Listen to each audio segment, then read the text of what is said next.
Hello, and welcome to the Love Your Work Life podcast. I'm your host, Elissa Shuck. Whether you're going for that next promotion, looking for a job, or making a career pivot, I'll teach you how to navigate it all so you can have the career you want.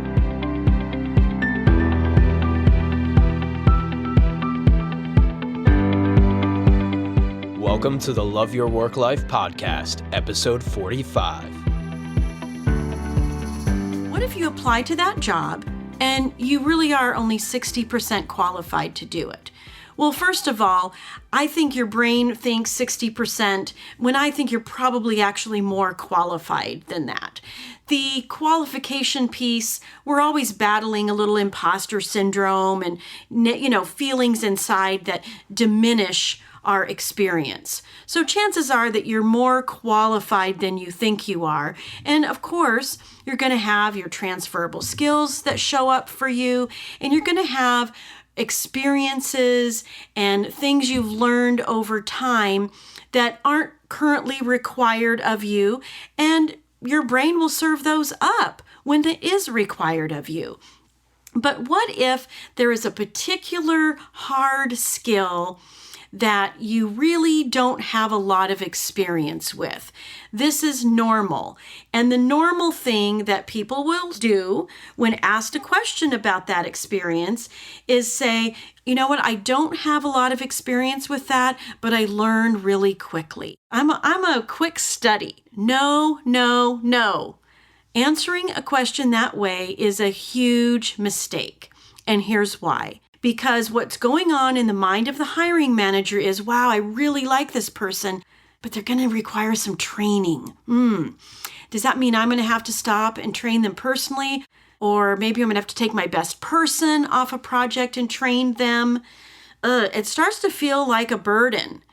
And you may still get hired. Don't get me wrong. But your job in this moment isn't to tell someone that you learn fast. Your job in this moment is to reassure the hiring manager that even though you don't understand everything, even though you don't have the exact experience required, that you can still do the job. So here's the first step I want you to do. Eliminate, I'm a quick learner, out of your vocabulary, and instead do your research. You know your tools of the trade. It doesn't matter what role you're in. If your job requires platforms and strategies and knowledge of certain client or customer demographics, as a few examples, I'm sure there's more things, then know the tools of your trade. Even if you don't have the hands-on experience, your knowledge of those things serves you. And if you know specifically because the job description is saying you must have this experience or the experience with this platform is preferred, do your homework, learn about it. See if there are some common denominators between that platform and the ones that you do have experience with. That's job number one. Now, when you get into the interview situation and you're asked the question, tell me about your experience with XYZ, I want your first response to be a question. So you may get asked, what's your experience with XYZ? You're going to say in response, well, let me ask you first, how are you currently using Platform A? How important is this consumer demographic to your business right now? These are powerful questions to ask because now you have context. And with context, you're sure to develop an answer that will give someone a sense of assurance. Because what if it's this? Say they're launching some new platform, and the reason they're asking is, do you have experience, is because they're launching something new and they want to know what you know. But you don't know what's new for them. For all you know, they could have been using this platform for forever. So by asking, let me ask you first, how are you using this? Now you know. So if it's a legacy thing that they've used for forever, then your answer might be something different than if it's something they're trying out. Okay? Now, once you get the context, then the way you're going to answer that question is, oh, that's so interesting. Based on what I've used and worked with in my previous roles and the research I've done and the understanding I have about platform XYZ, oh, I'm comfortable that it will be a seamless transition for me. The beauty of this answer is you're not saying you know it all. What you are saying is there might be a ramp-up time. There might be a little bit of knowledge that you need to gain, but you're also telling the hiring manager that you've got this. A seamless transition is just that. You're going to learn, you're going to make it happen, and it's going to be easy. It's going to be seamless, and it's going to give the hiring manager this assurance that you've got it handled. Let's use another example in there. Maybe it's something they've used for a very long time and that's what they will use, and there's no chance of switching to the platforms, the tools of the trade that you've been using. Another way that you could answer that question is, ooh, that's so interesting. I love that you guys are so committed to a platform like that.